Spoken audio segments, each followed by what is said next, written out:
Hello friends, welcome back to my YouTube channel English Linguistics and Poetics. Friends, আমাদের আজকের topic হলো some important years of 17th century in English literature. ইংরেজি সাহিত্যের ইতিহাসে সপ্তদশ শতাব্দীর কিছু গুরুত্বপূর্ণ বছর। ওই বছরের সঙ্গে যে বছরগুলোর সঙ্গে যুক্ত ইভেন্টগুলো জানলে আমাদের ইংরেজি সাহিত্যটাকে বুঝতে সুবিধা হবে এবং বর্তমানে যে কম্পিটিটিভ এক্সামের যে প্রশ্নের ধরন, বিশেষ করে ইয়ার এবং তার সঙ্গে যুক্ত ইভেন্ট এবং ক্রনোলজিক্যাল অর্ডারে যে প্রশ্নগুলো হচ্ছে সেগুলো সঠিকভাবে দিতে পারবো আমরা। তো পুরো ভিডিওটা দেখার অনুরোধ রাখি। Please do subscribe my channel and stay tuned with me.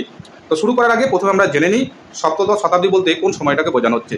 সপ্তদশ শতাব্দী বলতে আমরা বুঝি 1601 থেকে 1700, অর্থাৎ 1601 to 1700 এই কালটাকে, এই সময় পিরিয়ডটাকে বলা হয় 17th century.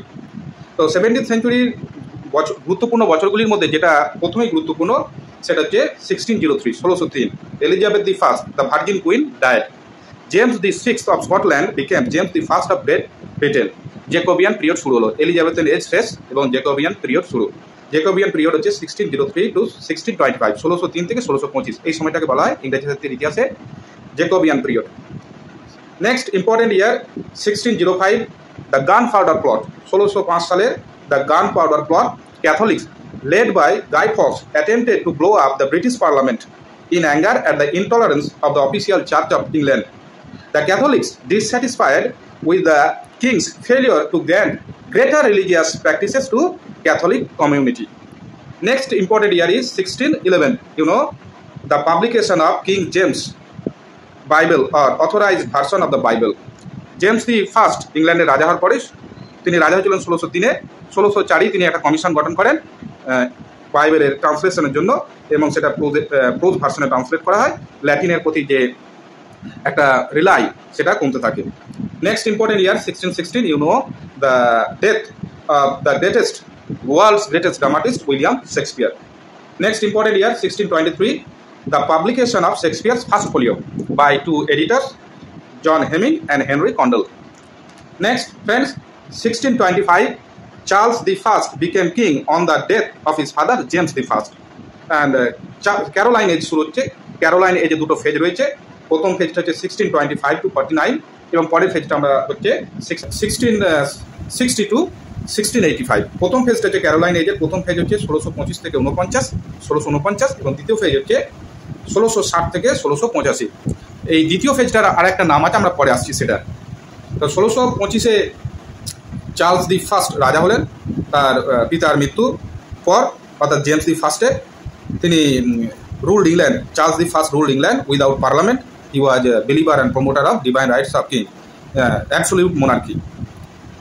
1642, next important year 1642, parliament closed down. The parliament closed down all theatres. Next, 1642 1648, English Civil War. 1649, King Charles the First was put on trial and executed. The execution of the King Charles the First. Cromwell became the leader of the Republican Britain, and this period is known as Commonwealth period or Puritan interregnum. 1649 to 1660, 1649 থেকে 1660 হচ্ছে Commonwealth period. 1660, next year, the Commonwealth collapsed. The son of Charles the First was recalled from France and restoration period begins. Restoration of the monarchy. Charles the Second returned to England. Restoration period বলা হয়। এই যে আমি বললাম যে second phase, Caroline এজে যে second phase 1660 to 1685, এটাকে বলা হয় restoration period in English literature. Next important year 1665, the great plague of London. And next important year 1666, 1666, the great fire of London. এই দুটো জায়গায় গুলিয়ে যেতে পারে যেহেতু দুটোই খুব close.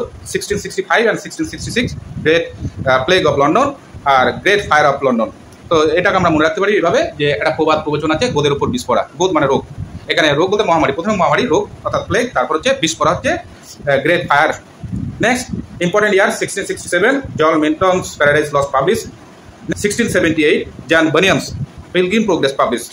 Next important year 1685, death of Charles II, succession of his brother James II to English throne, a devout Catholic, and Protestant landowners were disturbed when James I became king. And the last important years is 1688, the glorious or bloodless revolution. James Second, pro-Catholic stance or policies and abuse of power provoked this revolution, and his daughter Mary II became the Queen of England with his Protestant husband William of Orange, William III. So this is much for our today's topic. Friends, please do subscribe my channel. Thank you.